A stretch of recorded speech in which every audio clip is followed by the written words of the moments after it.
हर कहानी की ना एक शुरुआत होती है। हमारी ये कहानी एक अंधेरी तूफानी रात से शुरू होती है और एक ऐसी सुबह पर खत्म होती है जिसे कोई कभी नहीं भूल सकता। चलिए इस भयानक रात के सफर पर साथ चलते हैं।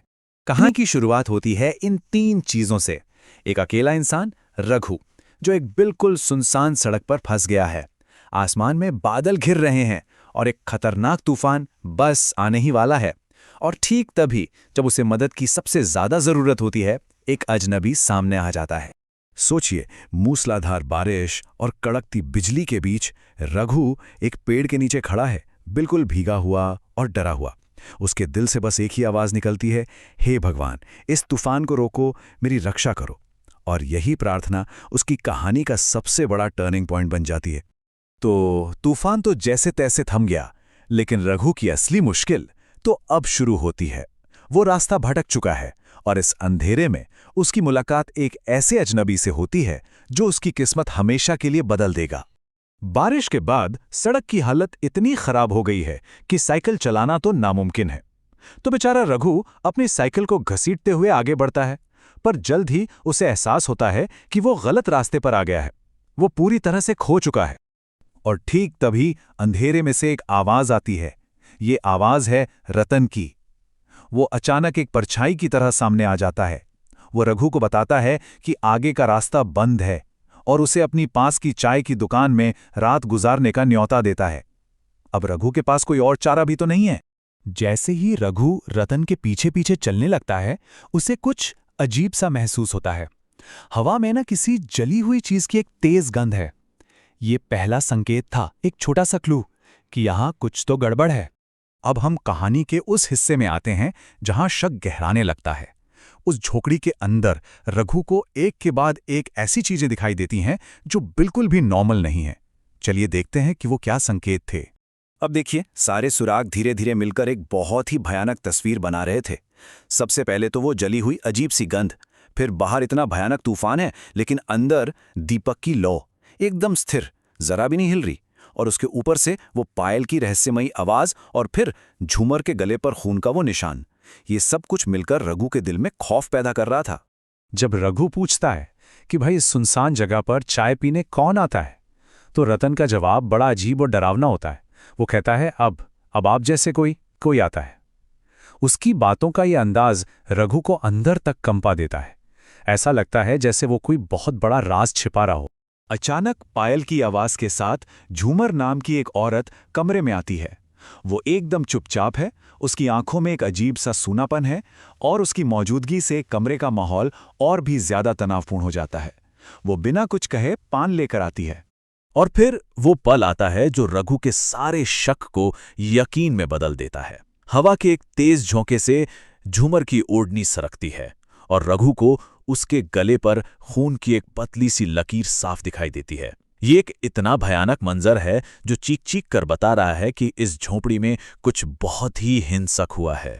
रघु के चेहरे पर डर और बेचैनी देखकर रतन माहौल को हल्का करने के लिए एक कहानी सुनाने का फैसला करता है। लेकिन ये कोई आम कहानी नहीं है। ये कहानी उन सारे सवालों का जवाब है जो रघु के दिमाग में घूम रहे हैं। आधी रात का वक्त है, बाहर का सन्नाटा डरा रहा है। रतन कहता है कि नींद तो आएगी नहीं, तो क्यों ना एक कहानी ही सुनी जाए। और वो 3 साल पहले की एक घटना सुनाना शुरू करता है, एक ऐसी कहानी जो इसी जगह से जुड़ी हुई है। ये कहानी उस पूरी त्रासदी को सामने लाती है। कहानी है एक चाय वाले की, जिसकी एक बहुत ही खूबसूरत पत्नी थी, लेकिन उस पत्नी का शंकर नाम के एक ग्राहक से अफेयर चल रहा था। एक दिन चाय वाला घर जल्दी आ जाता है और दोनों को साथ देख लेता है। गुस्से और धोखे की आग में वो पहले अपनी पत्नी और शंकर को मार डालता है और फिर पूरे घर को आग लगा देता है और खुद भी उसी आग में जलकर मर जाता है। कहानी का अंत बहुत ही भयानक है। वो चारवाला अपनी पत्नी के शरीर पर जलता हुआ लैंप फेंक देता है और देखते ही देखते पूरी झोपड़ी आग की लपटों में घिर जाती है और वो आदमी भी उसी आग में जल जाता है। कहानी सुनकर रघु एक गहरे सदमे में चला जाता है। रात किसी तरह कट तो जाती है। अब सुबह हो चुकी है और रघु को लगता है कि शायद वो बुरा सपना अब खत्म हो गया। लेकिन असली खौफ तो अब दिन के उजाले में उसका इंतजार कर रहा था। रघु सुबह उठता है और जाने के लिए तैयार हो जाता है। वो रतन को आवाज देता है, लेकिन अंदर से कोई जवाब नहीं आता। उसे लगता है शायद वो लोग कहीं बाहर गए होंगे। वो अपनी साइकिल उठाता है और वहां से निकल पड़ता है। लेकिन कुछ दूर जाने पर उसे याद आता है कि वो जल्दबाजी में अपना पैसों से भरा बैग तो झोपड़ी में ही भूल आया है। और बस यही उसकी सबसे बड़ी भूल थी। वो घबराकर तुरंत साइकिल मोड़ता है और वापस उसी जगह की ओर चल पड़ता है। जब रघु वापस उस जगह पहुंचता है तो जो वो देखता है, उसके पैरों तले जमीन खिसक जाती है। वो झोपड़ी जिसमें उसने पूरी रात गुजारी थी, वो वहां थी ही नहीं, गायब। सवाल ये था कि वो झोपड़ी आखिर गई तो गई कहां? उस जगह पर कोई चाय की दुकान नहीं थी। वहां सिर्फ एक जली हुई झोपड़ी का खंडर था, ठीक वैसा ही जैसा रतन ने अपनी कहानी में बताया था। अब रघु को समझ में आता है कि रात भर वो किसी इंसान के साथ नहीं, बल्कि एक भूत के साथ था। तभी उसे अपने पीछे से एक जानी पहचानी आवाज सुनाई देती है। आप शायद ये ढूंढ रहे हैं।